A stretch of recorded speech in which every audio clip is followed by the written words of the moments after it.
Hi guys, Simply Betta here. I hope everybody's doing great. Where have I been this summer? Where have I been? I've been like almost gone. I've been putting out a video every month, like one video a month for the whole summer. I've had all kinds of people comment like, where are you? Where are you? More videos, more videos. But I've been busy, very busy, very busy.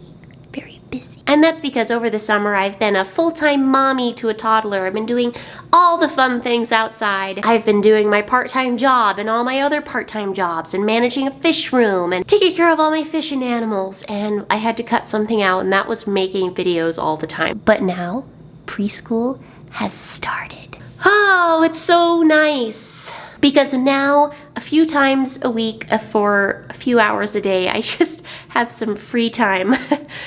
Oh my goodness, it's fantastic. But enough about that. That was just a long-winded explanation about where I've been and how hopefully I'll be back more often now. Also, already the toddler has been giving me a bunch of the sicknesses that she brings home from preschool. So I sound a little stuffy right now. What can you do? So to get back into the flow of things, I thought, hey, why not do an update video on my planted vase that I did a little while back? This was a big, beautiful, round glass vase that a fan sent me, and I decided to make it just into this beautiful little planted vase. I haven't maintained this tank for a little while, so I'm just gonna scrub a little bit of algae off of the glass with my handy dandy toothbrush. I needed to give the plants a nice little trim to maintain a nice dwarf baby tears carpet. Regular trimming is needed. I love trimming my plants, it's fun.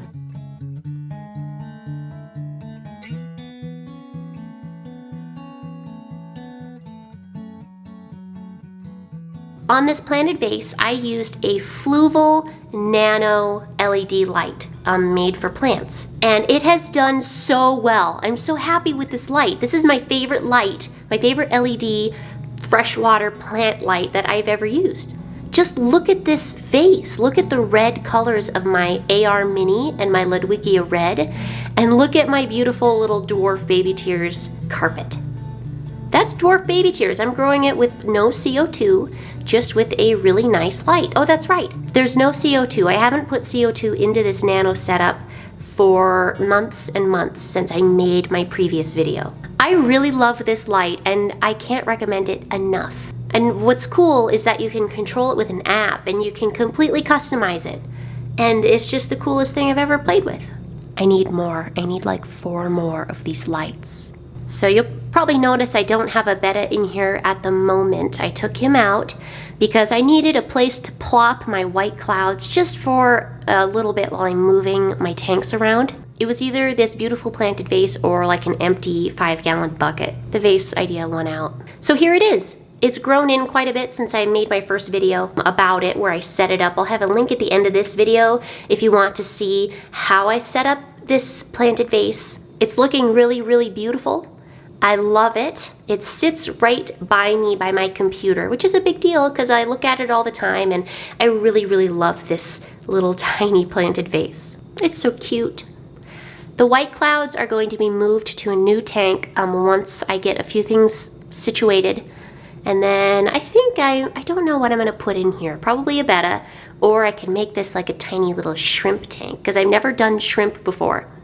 Well, I've tried once and it didn't go very well. I figured I'd also do an update on my immersed plant tank. Over this summer, I kind of stopped maintaining my immersed aquatic plant tank, and it got really overgrown and got scraggly. I had plants strangling out other plants, and it was just a mess, so I redid it. Now everything's looking a lot better. It's growing back nicer and fuller. I redid the light, so it's not as bright. It's not burning my plants anymore. It's just a lot better. Here are the full gold guppies I'm working on. They look a little blown out on the camera, but they're really lovely. I have a couple generations here growing out, and I'll be excited to share these pretty soon. Here are some really nice variegated pothos that I've water rooted that are just kind of floating here in my tank. If you stick a pothos vine in water, it could adapt, it could grow roots and become a water-adapted plant, or it could just die. Now, I don't know if some varieties of pothos do better becoming water adapted than others, but that's what I'm testing. I'm doing some different types of pothos that you don't see very much, creating water adapted plantlets. It's working out pretty well. And I'll be able to sell some pretty soon for anybody who wants some pretty pothos to help clean their water. I have a few varieties of crypts that I'm growing immersed too in my immersed plant experiments. I have Crypt Wenti Red, Green Gecko, and Bronze. Now they all kind of mostly look green because I guess growing them immersed, sometimes the reds don't really come out. I'm also experimenting with a few Anubias varieties because why not? It's fun. So far, I can't really tell if growing them immersed makes them grow faster because they're such a dang slow-growing plant, but supposedly they do. When I was redoing my immersed plant tank from the overgrowth this summer, I had a few huge pots of Crypt Lutea, so I broke the big pots apart into a bunch of little tiny pots. So that was a fun update video on all of my plants and then my nice planted vase, which I love. So thanks for watching, guys. Be sure to like and subscribe and have a great day.